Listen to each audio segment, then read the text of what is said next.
Hola, buenos días. Bienvenidos esta mañana al webinar dedicado hoy a la propiedad intelectual, estrategias para afrontar el mercado de India. Este webinar lo organizamos gracias a Eurocámaras y gracias también al Consejo Superior de Cámaras de la Comunidad Valenciana. Mi nombre es Ruth Soriano y antes de presentarles a los ponentes y al programa de hoy, queremos asegurarnos de que nos escuchan correctamente. Para ello tienen que activar la configuración de sonido, la opción de audio de equipo. Informarles que después de este webinar tendrán la oportunidad de realizar las valoraciones y la encuesta que les ofrecemos al finalizar esta sesión. Hoy contamos con Vicente Zafrilla. Él es experto en protección de la propiedad intelectual para el mercado de India y contamos también con un testimonio de una empresa valenciana implantada en este país. Esta empresa es Infraca, se dedica a la fabricación de puertas industriales y hoy tenemos con nosotros al CEO de esta sede, de la sede de esta empresa en India. Se llama Jesús Díaz. Para finalizar, daremos paso a un coloquio donde podrán responder a todas las cuestiones que nos puedan plantear a través del chat que tienen a su disposición.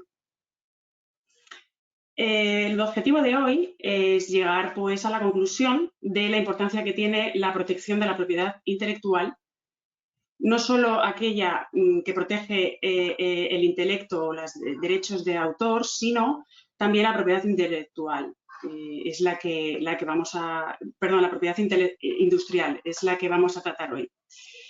Cabe decir que la propiedad industrial es el valor intangible de una empresa y este valor representa entre un 80 y un 90% del valor total de una empresa. Por lo tanto, cabe aquí mencionar que la protección es de pura importancia. Sin dilatarme más, voy a dar paso a Vicente Zafrilla, experto en la protección de la propiedad industrial en India. Cuando quieras, Vicente. Hola, muy buenos días. ¿Qué tal? Muy bien. Bueno, pues yo, antes de meternos en lo que es el objeto central de la charla de hoy, que es la importancia de la propiedad intelectual y su protección en India, voy a hacer voy a daros un pequeño overview de los servicios que la Comisión Europea está prestando a las pequeñas y medianas empresas y a investigadores también innovadores en materia de propiedad intelectual. Yo estoy aquí representando al India IP SME Helpdesk, pero este Helpdesk es parte de una familia, a ver, se ve un poquito regular, de una familia un poquito más grande que incluye helpdesk enfocados en Latinoamérica, China, India, sudeste asiático y Europa, y uno que se acaba de lanzar recientemente referido a África, aunque ese último está implementado por la Oficina Europea de Propiedad Intelectual, que está basada en Alicante. Pero a todos los efectos y a efectos de los servicios que se proveen a las compañías, el abanico es bastante similar, si bien el europeo tiene ciertas especificidades porque no solo alcanza la protección de propiedad intelectual en terceros mercados, sino también al asesoramiento, digamos, a la asistencia en aquellos proyectos de investigación financiados por la Comisión Europea en el marco de Horizonte Europa y otros esquemas de financiación de la Comisión Europea para la investigación. Entonces, bueno, en resumen, los helpdesk son un servicio de asistencia gratuito y confidencial en materia de propiedad intelectual, entendida en sentido amplio, como bien indicaba Ruth, incluyendo los derechos de autor, lo que nosotros llamamos propiedad intelectual en español, y lo que nosotros llamamos propiedad industrial en español.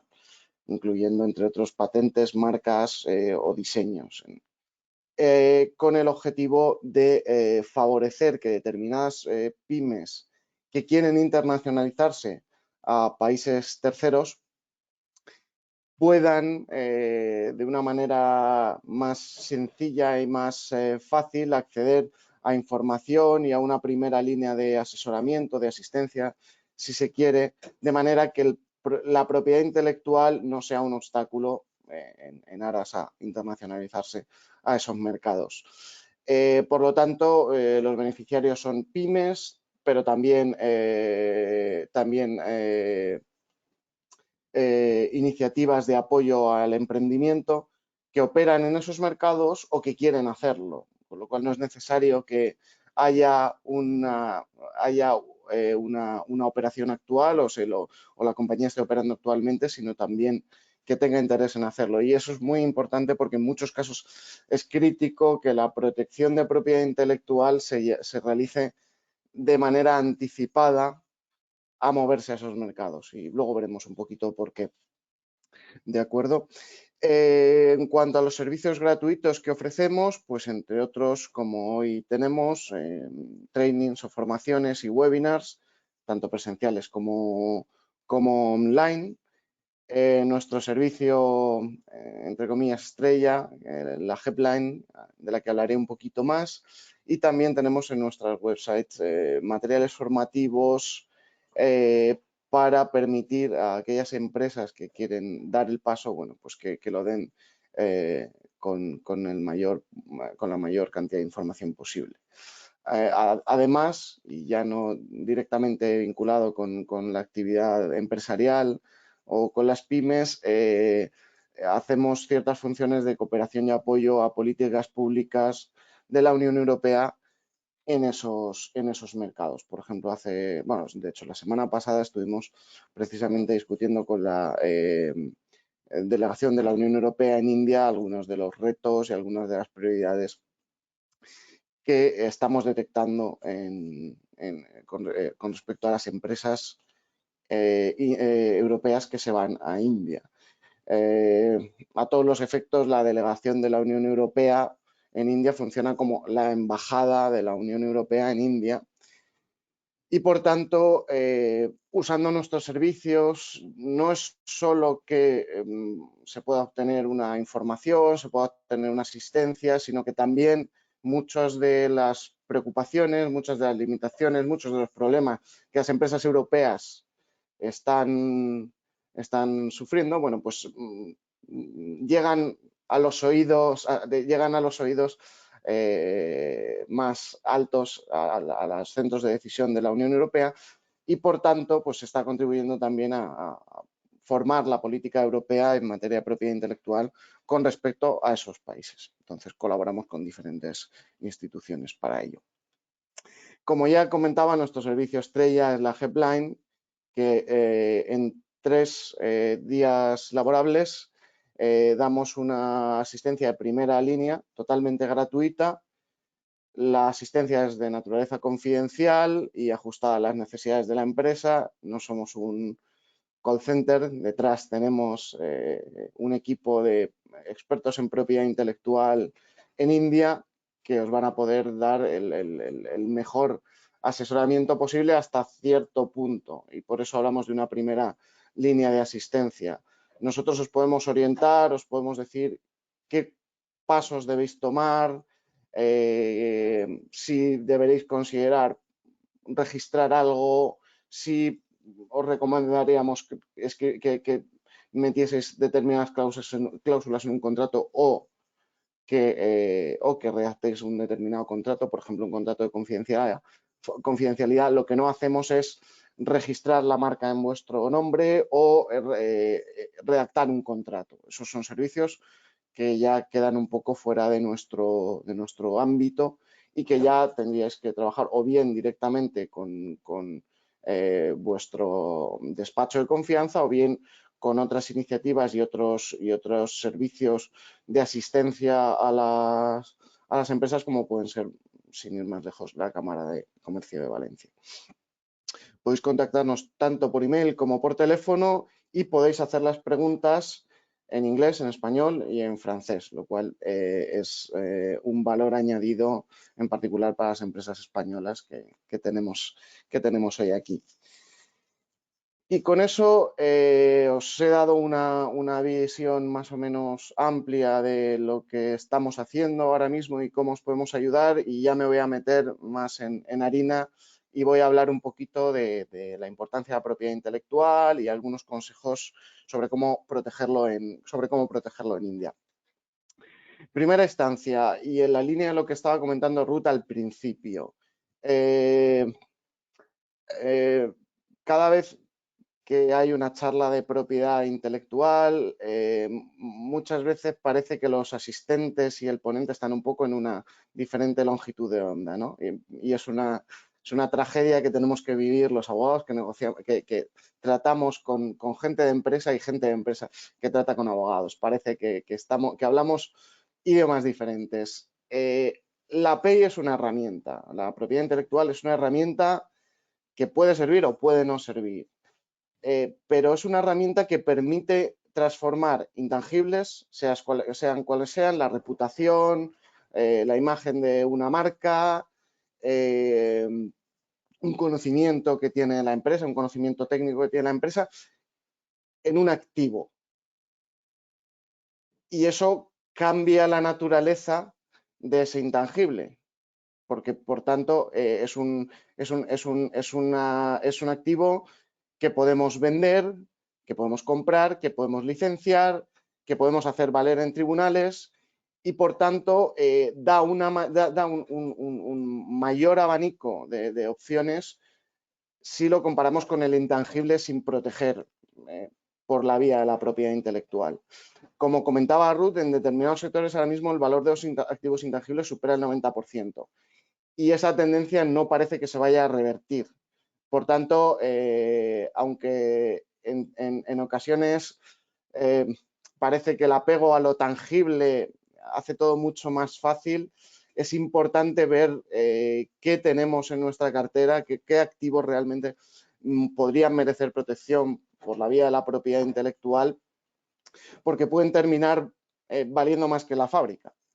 Y esto es particularmente cierto en la sociedad del conocimiento, y digo que no de la información, cumple funciones críticas. Y con el tema de la sociedad de conocimiento, al final lo que estamos viendo actualmente es que ya no es una cuestión de tener acceso a un clic al conocimiento, sino que ese conocimiento que estaba en Internet y que antes podíamos acceder de manera puntual y demás, ahora se está sistematizando en bases de datos, ahora mismo se está procesando utilizando herramientas de inteligencia artificial, y por tanto lo que se está construyendo en esa economía del conocimiento, en esa economía basada en los datos, es una capa de intangibles que es actualmente mucho más relevante que todos los activos tangibles que podamos tener, sobre todo en el caso de determinadas empresas y en determinados sectores. Entonces, bueno, por supuesto, en este marco la propiedad intelectual pues tiene una función reputacional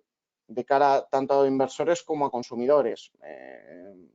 Tengo la suerte de tener una pequeña empresa y de haber ido en algún momento a algún pitch de inversión, y lo primero que te preguntan es ¿cuál es tu idea?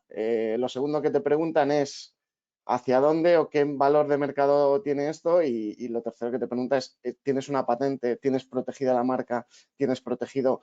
Porque nadie se va a pillar los dedos en una inversión en una empresa en la que los intangibles están abiertamente compartidos con el resto de los competidores, porque para eso cojo tu idea y me creo una empresa en paralelo. Igualmente con los consumidores, particularmente en el caso de las marcas. En determinados sectores, la propiedad intelectual puede servir para tener freedom to operate, tener la libertad de participar en determinadas discusiones o participar en determinados mercados. Hay ahora mismo compañías y puedo hablar de pequeños, pero por un caso muy paradigmático es Tesla, que tiene patentes, las licencia gratuitamente, pero las sigue teniendo. ¿Por qué lo está haciendo? Pues, no, pues porque las tiene de una manera defensiva. Lo que quiere tener Tesla registrando patentes y luego compartiéndolas abiertamente es la posibilidad de, si algún competidor lo demanda por infracción de patentes, tener herramientas para poder contraatacar. Obviamente la propiedad intelectual, y en concreto en este caso con India, facilita la entrada a nuevos mercados, porque puede atraer partners, da una imagen de solidez, un poco en la misma línea de lo que hablábamos antes de los inversores, e incrementando el control. Si yo tengo una marca registrada en ese tercer país, Brasil, India, China, el que sea, cuando yo hago un contrato de distribución, por ejemplo, yo puedo poner determinadas cláusulas de cómo se tiene que ofrecer el producto, qué tipo de acciones de marketing se tienen que hacer, qué tipo de canales de distribución se deben favorecer, cuáles están prohibidos, de una manera mucho más eficaz y de una manera mucho más convincente que si no tengo la marca y solo firmo un acuerdo de distribución. Estoy hablando simplemente de un acuerdo de distribución. Si hablamos, por ejemplo, de un acuerdo de licencia o hablamos de un contrato de franquicia, obviamente necesitamos tener ese activo protegido antes de meternos una licencia o una franquicia, porque no vamos a poder ir más allá. Y de la misma manera, aunque no sea una relación directa, también en determinados contratos de producción, el hecho de tener una marca puede dar un mayor grado de control, igual que si tenemos una patente.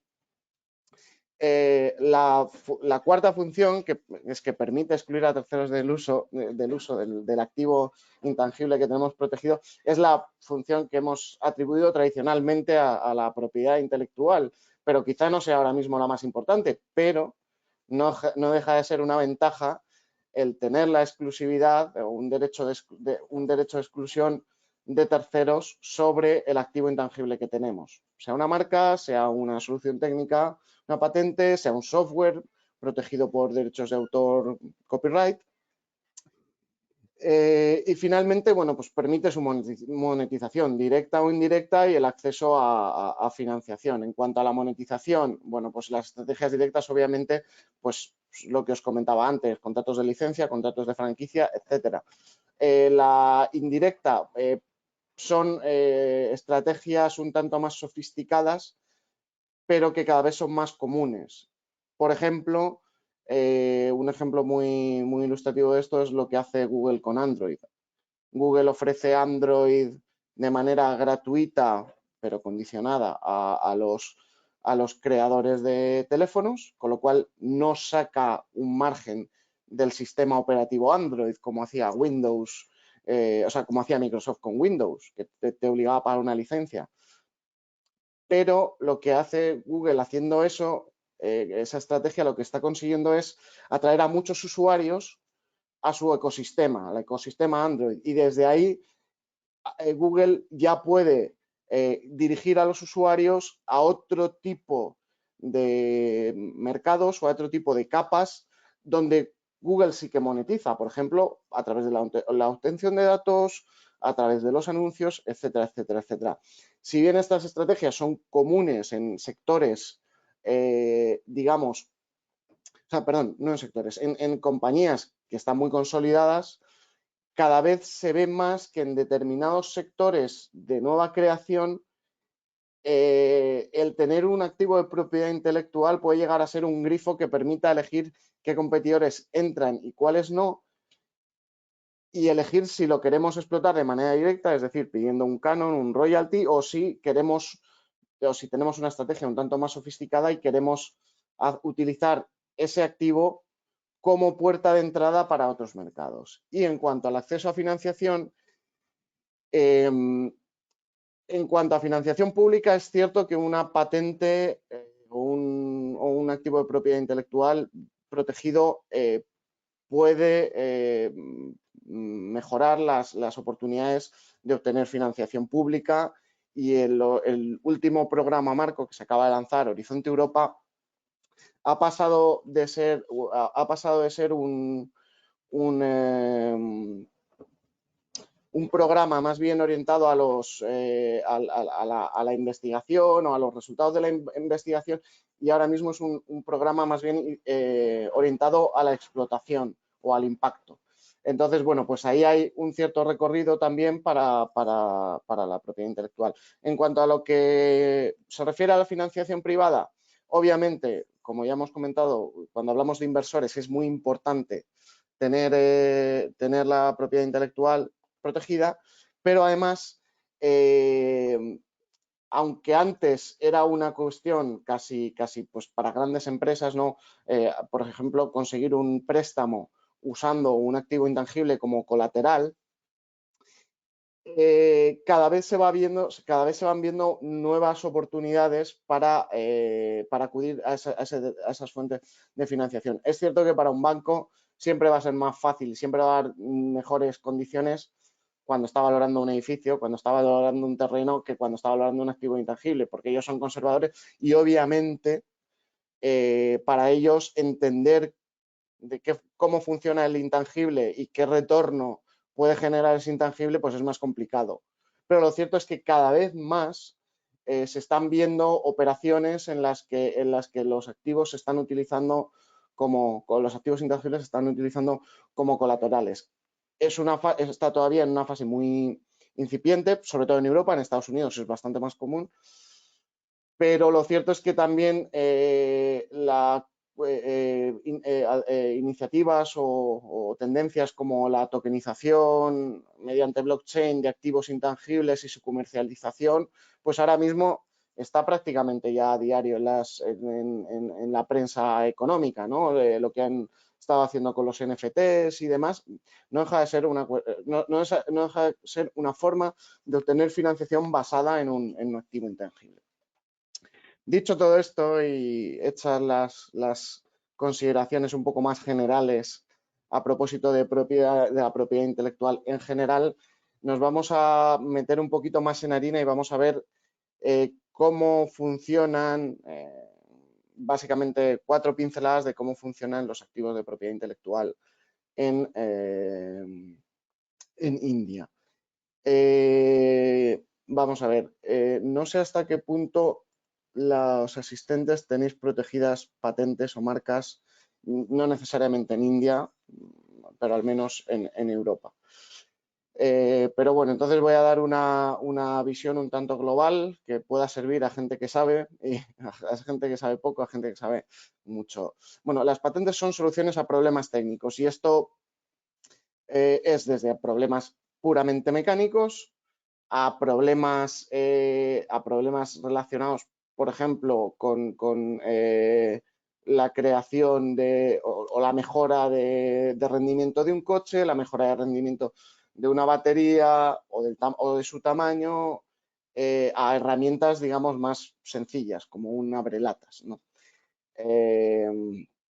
Entonces, la forma de proteger en India las patentes puede ser o a través del Patent Cooperation Treaty, que es un sistema de solicitud centralizado que tiene la Organización Mundial de la Propiedad Intelectual, o ir directamente a India y solicitar la patente.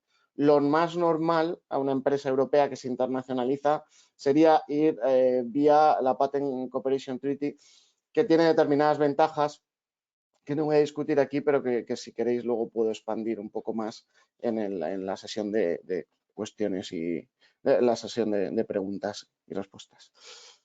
Algunas particularidades que tenéis que tener en cuenta si vais a proteger vuestra patente en India es que en India no se protegen los segundos usos de sustancias conocidas. La posición oficial es que esos segundos usos lo que permiten es a las grandes farmacéuticas sacar una sustancia para tratar una enfermedad.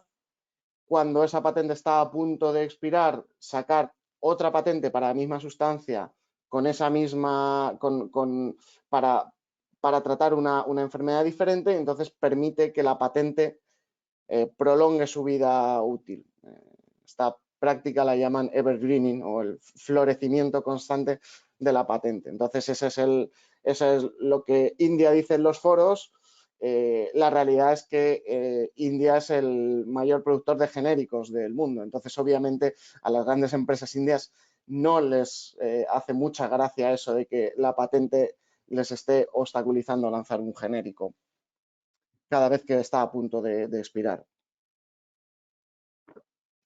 Otra particularidad de India es que es necesario informar a la oficina india de la existencia y evolución de solicitudes para la misma o sustancialmente similar patente en otros países, de manera que la oficina india sepa si la patente ha sido concedida, si no lo ha sido, si ha sido parcialmente concedida, cuáles han sido los resultados de los exámenes de patentabilidad y demás. Bueno, básicamente, adelantarles un poco de trabajo a la oficina. Otra particularidad, que además es un caso bastante extraño en todo el mundo, porque hay muy pocos ejemplos, es que todos los años, si mal no recuerdo, el 31 de marzo, hay que enviar a la oficina india un Statement of Working, que es básicamente una declaración en la que se informa a la oficina sobre si la patente está en uso o no, bien directamente, bien a través de licencias. Esto en un momento determinado puede ser importante porque si una patente no se utiliza, puede estar sujeta a una licencia obligatoria. Pero el tema de la licencia obligatoria es casi teórico. O sea, ni siquiera ha habido un caso en India, dos de hecho, pero ni siquiera ahora mismo con las vacunas COVID se ha llegado a utilizar la licencia obligatoria. Y luego otro aspecto que es interesante, que es que cuando tenemos una patente cuyo inventor es indio, en teoría ese inventor está obligado a solicitar la patente primero en India y luego en el resto de jurisdicciones. La razón es, pues si hay una patente que por lo que sea es muy interesante, pongamos, para la defensa nacional o para el interés público nacional, que la oficina tenga la oportunidad de utilizar esa patente o condicionar el uso de esa patente a determinadas cuestiones. Entonces, si dentro de la cartera de patentes que tenemos queremos solicitar a una cuyo inventor es indio, hay que solicitarle a la oficina que nos dé una autorización para que la primera solicitud sea fuera de India. Esta solicitud suele tardar 21 días más o menos en concederse. Y de hecho, en España tenemos el mismo requisito, pero no tenemos la posibilidad de pedir ese Foreign Filing License. Entonces es muy importante que si vais a proteger una patente en España, vuestra primera patente, que la protejáis primero en España y luego la expandáis internacionalmente vía el Patent Cooperation Treaty o a través de la Oficina Europea de Patentes. Las consecuencias de no hacerlo no están muy claras en España, pero es un requisito que yo no pasaría por alto, sobre todo si es una patente que tenéis intención de litigar, porque en un momento determinado os pueden buscar las cosquillas por ahí. Aparte de patentes, también tenemos marcas que protegen signos indicativos de procedencia empresarial. Todo el mundo más o menos está familiarizado que es una marca. También en India se puede proteger vía el sistema de Madrid, que es un sistema relativamente similar al del PCT, al del Patent Cooperation Treaty, en el que hay un sistema de solicitud centralizado que se gestiona en la Organización Mundial de la Propiedad Intelectual y luego se asignan en qué países se quiere proteger. Es una vía también muy eficiente cuando queremos solicitar la marca en diferentes países.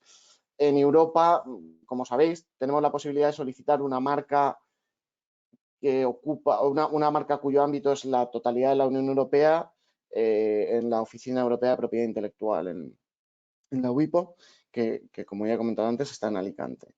Algunas particularidades sobre las cuales os querría informar. Bueno, pues en India se protegen algunas marcas tradicionales, como las marcas tridimensionales, es decir, la forma. El ejemplo más paradigmático es la botella de Coca-Cola. Sonidos o colores. Y a diferencia de en Europa, India otorga protección a las marcas no registradas. El primero que la usa tiene un cierto derecho sobre la marca, pero es cierto que tiene que probar que la marca tiene cierta trayectoria y cierta reputación en India. Es decir, Si la marca no está registrada y no la has utilizado en India, no tienes ningún problema.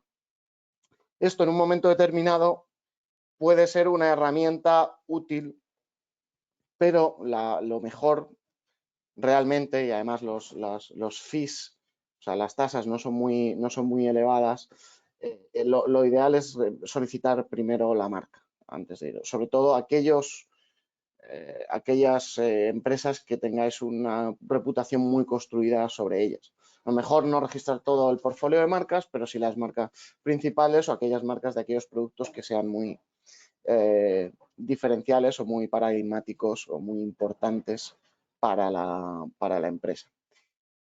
Y luego, bueno, pues aquí tengo un poco una ensalada de otras particularidades que creo que son interesantes y que debería mencionar antes de pasarle de nuevo la palabra a Ruth y a Jesús. Es que en lo referido a diseños industriales, que son aquellos que protegen la forma o la apariencia externa de un objeto, no existe la protección de diseño no registrado. Aquí en Europa tenemos 3 años de protección de diseño no registrado y además en India no existe la vía internacional, al contrario que en el sistema de patentes que tenemos la PCT, Madrid, Sistema de Madrid, o sea, perdón, marcas, Sistema de Madrid. En el caso de diseños existe el sistema de la Haya, pero la India no es miembro, con lo cual, si queremos solicitar un diseño industrial, hay que solicitarlo directamente en la Oficina Nacional de India. En cuanto a secretos industriales, esto es una cuestión muy importante. Cuando trabajamos con partners indios, por ejemplo, estoy pensando externalizando la creación de un software, que es un caso bastante común, y hay determinada información que queremos que sea secreta, no vale con un contrato de confidencialidad, digamos, de andar por casa del que podéis utilizar aquí en Europa.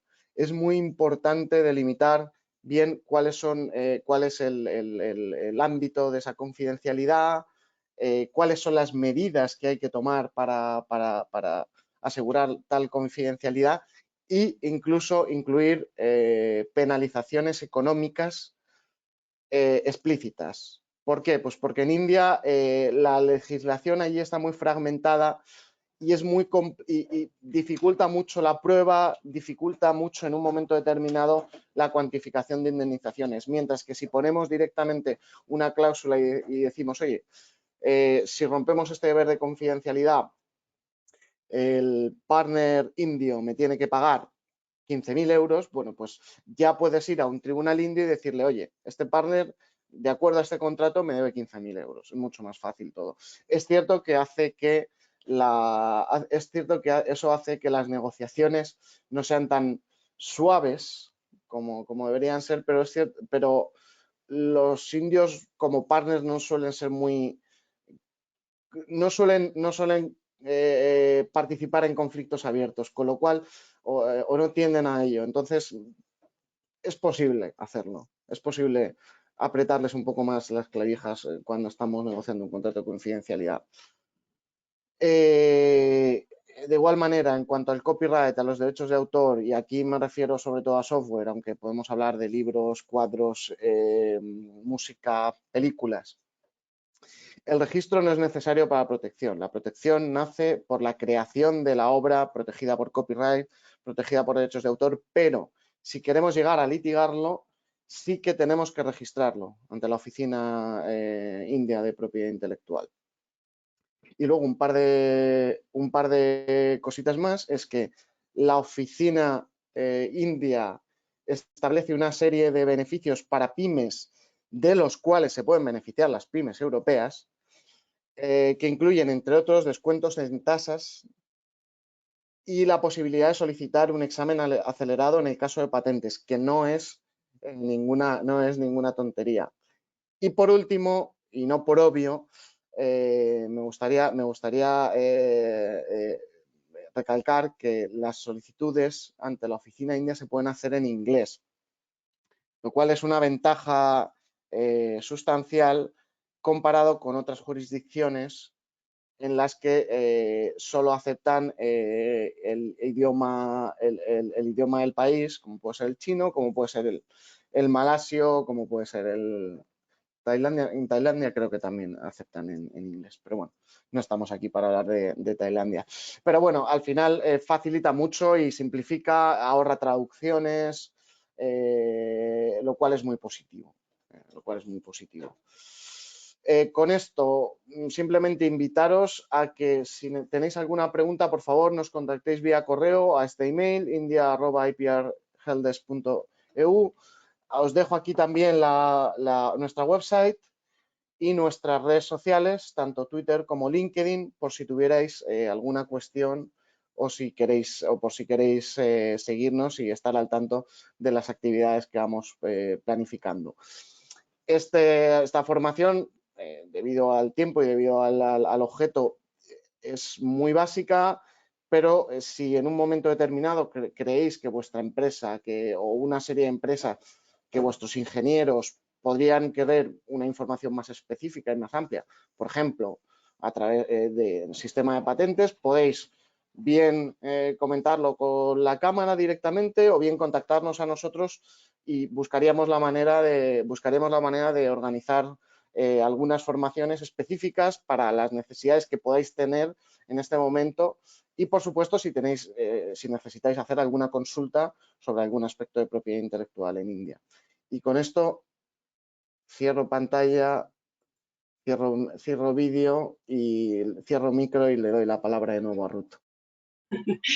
Muchísimas gracias, Vicente, por tus explicaciones tan claras y por demostrar la importancia, ¿no?, de la protección de los activos intangibles de las empresas de nuestros oyentes de hoy y cómo puede ser una estrategia para la entrada a mercados internacionales y, en este caso, el mercado de India que estamos tratando hoy.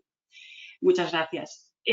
Vamos a dar paso a la siguiente parte de la jornada de hoy. Vamos a dar paso a la experiencia que nos va a contar una empresa, es una empresa valenciana que está implantada en India y tenemos con nosotros a Jesús Díaz, es el CEO de esta empresa. Es una empresa que fabrica, como he dicho en el inicio, puertas industriales y está conectado, está con nosotros. Jesús. Hola, Jesús, ¿estás por aquí? Aquí lo tenemos. Conecta cuando puedas el audio del equipo. Voy a hacerte presentador para que puedas compartir tu pantalla. Y sin más, cuando quieras, Jesús, todo tuyo.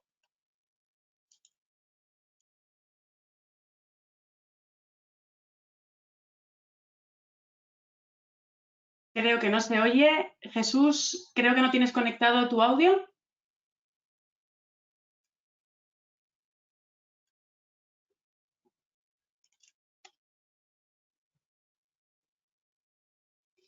Creo que te has silenciado. Revisa las herramientas. Ahora perfecto. Ahora sí, gracias. Adelante. Perfecto. Simplemente confirmar que que podéis ver mi pantalla. Correcto, se ve perfectamente. Perfecto. Bueno, pues primero de nada, Ruth, muchas gracias por darnos la oportunidad de compartir, en este caso, la experiencia que tenemos en la India desde Infraca. Y muchas gracias también a Vicente por la presentación que ha hecho tan fantástica de la necesidad y sobre todo de la importancia de tener un control real sobre las IPs o sobre los diseños o diferentes intangibles que se pueden convertir en activos, que esa frase me ha gustado mucho, porque define muy bien cómo debemos tomar esta parte de la propiedad de la compañía, ¿no? Sin más, voy a intentar ser muy breve en una pequeñísima presentación de qué somos. Como hemos adelantado Ruth, somos una compañía valenciana que nos dedicamos principalmente a la fabricación de puertas industriales. Actuamos en diferentes sectores económicos. desde la cadena de frío hasta el sector farmacéutico, transformación de la alimentación, el sector sanitario, la logística y la propia manufactura. Y digamos, tenemos unos valores muy enraizados dentro del ADN de la compañía desde los últimos 40 años que llevamos fabricando nuestros productos, y es que le damos una importancia muy seria al desarrollo, a la investigación y el desarrollo, y por tanto para nosotros digamos, los diseños en los que nos basamos para hacer nuestros desarrollos de productos son muy importantes, ¿no? Voy a hacer un pequeño inciso porque no me funciona la presentación, Ruth, y no estoy seguro si estáis viendo, según estoy moviendo, la presentación. Lo que estamos viendo es la diapositiva inicial. Pues no está funcionando. Vale, ¿Ahora? ahora sí. Bueno, problemas de técnico. No voy a volver a presentaros lo que es la compañía. No pasa nada. No voy a volver a haceros una pequeña introducción de la compañía. Como os he dicho, somos una compañía de fabricación de puertas industriales principalmente, en las que operamos en diferentes sectores en los últimos 40 años. Lo que sí que creo que es muy importante es poner en valor la experiencia que durante los últimos 40 años una compañía de Valencia ha podido implementar en los diferentes mercados en los que opera. En los últimos 40 años la compañía ha sido capaz, con el esfuerzo, el trabajo y el talento de toda la gente que ha operado aquí en los últimos años y los que siguen operando, con un afán de globalización estamos presentes ahora mismo en 4 continentes. Norteamérica en México, Sudamérica en Perú, en Europa operamos desde la fábrica y desde la central en Valencia, y en Asia operamos desde la India. La India para nosotros es un mercado que no por ser tan enorme, no deja de ser una puerta hacia el resto de Asia.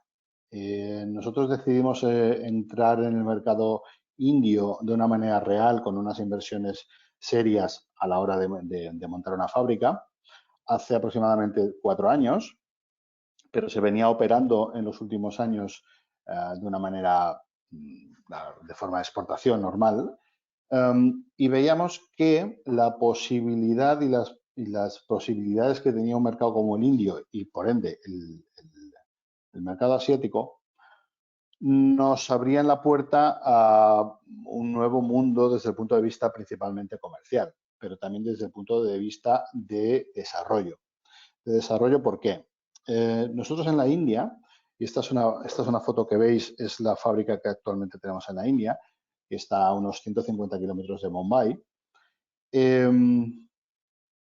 Como os he comentado anteriormente, la innovación, el desarrollo, el diseño y la creación de nuevas soluciones nos hace tener en la India una fuente de materia prima, una fuente de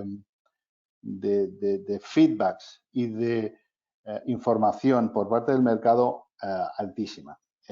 Europa es un sitio fantástico y maravilloso, pero no es tan dinámico como es Asia.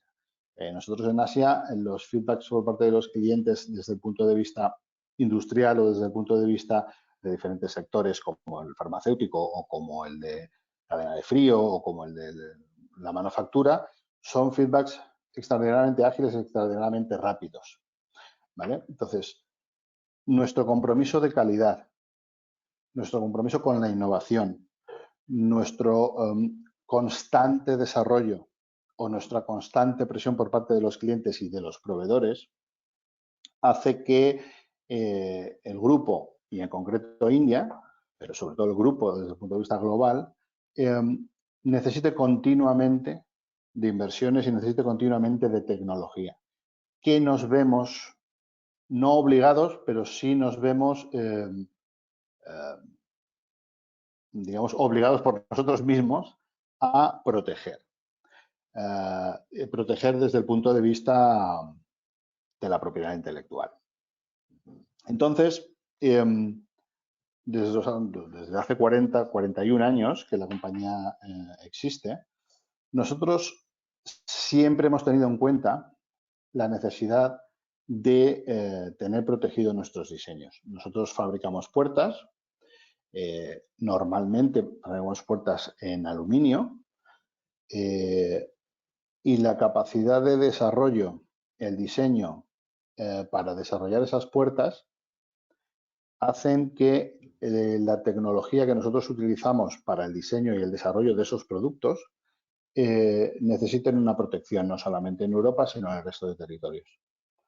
Nosotros hemos optado siempre por proteger los modelos de utilidad, no por proteger ni nuestra marca como Infraca, ni nuestros diseños como tal, pero sí los modelos de utilidad de esos productos. Y esa misma estrategia, añadiendo otro punto a la estrategia que ha comentado también, que hemos comentado antes también, es la estrategia que estamos utilizando e implementando en la India, no solo en la India, sino en el resto de Asia. Para nosotros el modelo de utilidad nos protege para lo que realmente nosotros trabajamos. Es decir, nos protege para la configuración o para la estructura o esa ventaja práctica que desarrollamos en algunos productos para una determinada industria o para un determinado sector. Es decir, para nosotros es más importante la utilidad que se le da a nuestro producto, vuelvo a repetir, en un sector específico o en una industria específica, que el diseño como tal. Entonces, primando ese posicionamiento, nosotros hemos desarrollado una estrategia que es común desde el punto de vista de la protección del modelo de utilidad, reforzada en la India con otro elemento que ahora os comentaré. Esta es la doble estrategia que nosotros hemos utilizado en la India. No solamente en la India, sino en los territorios que operamos desde la India, que también operamos todo el sudeste asiático, Indonesia, Malasia, Vietnam, etc. La primera, como os he dicho, es el registro del modelo de utilidad. ¿Por qué? Como os he dicho, nosotros básicamente desarrollamos productos hechos a medida para un cliente y esos clientes son unas industrias que tienen unas necesidades muy específicas. Para nosotros, como grupo, no tiene sentido hacer el registro de un diseño industrial actualmente y en los productos que nosotros actualmente estamos desarrollando. Para nosotros, el registro del modelo de utilidad es mucho más práctico, es mucho más eficiente y nos cubre mucho mejor a las necesidades que nosotros tenemos dentro de la compañía y como grupo. En este caso, el registro del modelo de utilidad se realiza desde España, desde Europa, y lo realiza Infraca, digamos, grupo, protegiendo esos modelos de utilidad específicos que se desarrollan dentro del grupo para las industrias que específicamente se están desarrollando. Un ejemplo, por ejemplo, son unas puertas rápidas, las puertas rápidas que hemos desarrollado o puertas de quirófano para el sector de la sanidad que también hemos desarrollado. Yendo específicamente a la India y tomando varias cosas que nos ha comentado el compañero anteriormente, disculpa que se me olvidaba, Vicente, es muy importante entender que la India es un país que sigue una, digamos, estructura de derecho anglosajona, con lo cual es un país que el derecho funciona, es decir, funciona realmente de una manera real, no es un país que por muy grande que sea, aunque esté muy fragmentado y dividido en estados diferentes, finalmente los juzgados funcionan, con lo cual eso es un punto muy importante y un punto muy a favor. Ahora bien, es un país extraordinariamente burocrático y es un país extraordinariamente burocrático y lento. Eso hace que, siguiendo un comentario que ha hecho Vicente, que también es muy interesante porque es muy cierto, en general el empresario indio o las empresas indias tienden a tener unas grandes reticencias a empezar litigios. Esto te da una ventaja a la hora de negociar. Y esto te da una ventaja a la hora de negociar sobre todo los contratos de confidencialidad o de no divulgación. Estoy 100% de acuerdo con lo que ha comentado Vicente.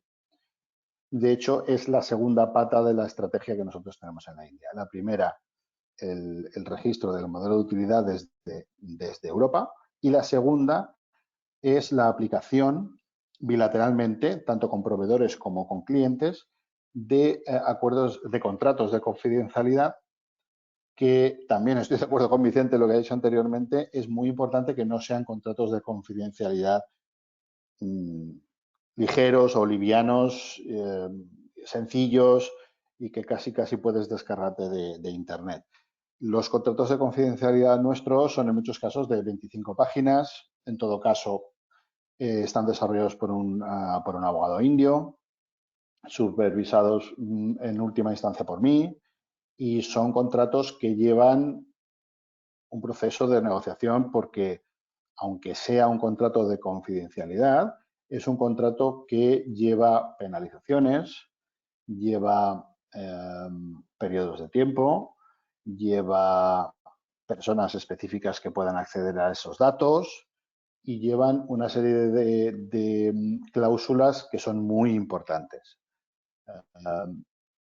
Primero, para proteger a la marca, primero para proteger a la empresa, es decir, para proteger ese modelo de utilidad, y segundo, como medio de coacción a la empresa y a las personas que aparecen en esos acuerdos de confidencialidad para que no rompan esos acuerdos de confidencialidad. La mentalidad india intenta evitar cualquier tipo de problema legal que le pueda llegar a afectar en cualquier caso. Es decir, en general, si aquí en Europa somos capaces de mandar una carta reclamando un pago de manera legal a un cliente, por ejemplo, o a un proveedor, si eso se hace en la India, se crean tiranteces muy serias. Entonces, intentan evitar ese tipo de tiranteces. Con lo cual, el desarrollo de acuerdos de confidencialidad, tanto con proveedores como con clientes, pero acuerdos de confidencialidad serios y revisados por abogados, desde mi punto de vista, siempre tendrían que ser indios, es algo muy importante y es en lo que nosotros nos hemos basado a la hora de la protección de nuestra propiedad industrial en la India.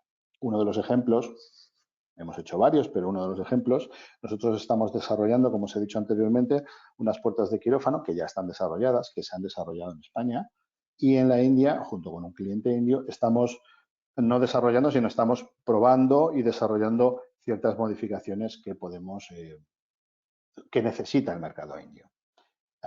Es una multinacional europea y es una multinacional europea, aunque la entidad legal sea india, y se ha negociado entre las dos entidades indias.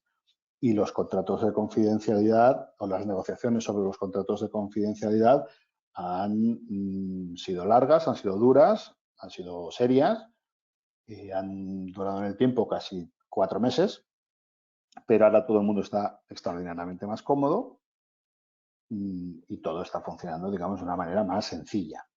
Creo que es muy importante acotar el tiempo, acotar las personas y, como ha dicho Vicente, es muy importante ponerle un precio a las rupturas de esos contratos de confidencialidad. Es bastante importante también. Vuelvo a repetir, como medio de coacción para que eso no se lleve a cabo. Y ya a título de cloenda, nosotros siempre hemos entendido que proteger la propiedad intelectual dentro del grupo es algo muy importante. Muy importante porque también contamos o también percibimos que esa propiedad intelectual es un activo de la compañía, ya sea con licencia, ya sea con contratos de distribución, ya sea con contratos de desarrollo, pero siempre lo hemos tomado como tal.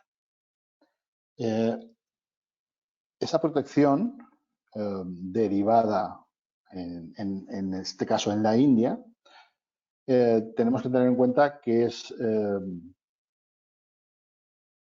compleja, difícil, delicada, porque aunque el sistema legal funcione, es lento y estamos jugando en un mercado completamente diferente al europeo, digamos, en nuestra mentalidad, extraordinariamente diferente.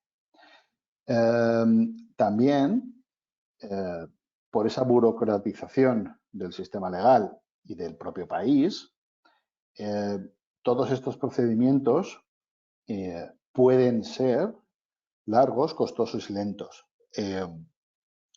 Nosotros nos intentamos proteger y la estrategia de doble protección tanto de la utilidad como de los contratos de confidencialidad es precisamente para no llegar a esos procedimientos.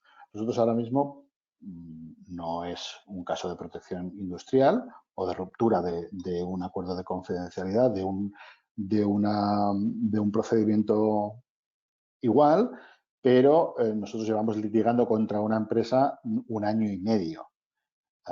Y es posible que, o según nuestros abogados, no hay ningún problema, ganaremos, pero nos han dado un horizonte de 5 años, ¿vale?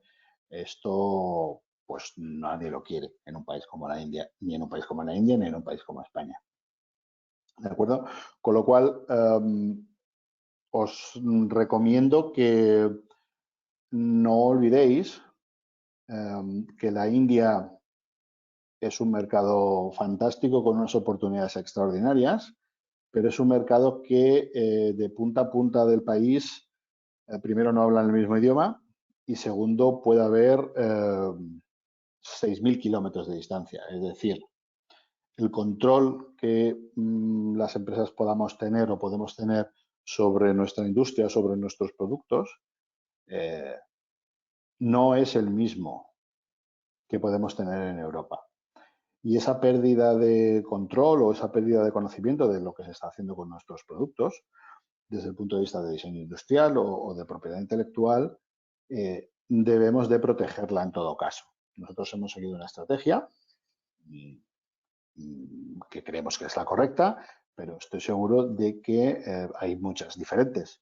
Lo que sí que os recomiendo es que tengáis una estrategia, si pensáis venir en la India o si ya estáis en la India y no lo habéis aplicado, sí que debéis de seguir una estrategia para protegeros desde el punto de vista intelectual, industrial, en las diferentes modalidades o opciones que pueda haber. Y también os recomiendo que dejéis este tipo de acciones, no la estrategia, pero sí las acciones, en manos de profesionales que conozcan realmente el tema. La protección industrial, la protección intelectual es muy compleja en tanto en cuanto no hay una uniformidad de acciones a nivel mundial y en la India pues tiene sus peculiaridades, con lo cual yo os recomendaría que además de tener la ayuda del Help Desk que nos ha comentado Vicente, sí que trabajaseis de la mano de bufetes de abogados especializados y mi consejo es que sean indios o si no, europeos, pero con un pie en la India, porque culturalmente hablando, legalmente hablando, es bastante interesante. Y no sé si se me ha visto bien, porque es la primera vez que utilizo este software. No sé si habéis podido recibir bien la presentación. Si tenéis cualquier duda, ahora en el turno de preguntas.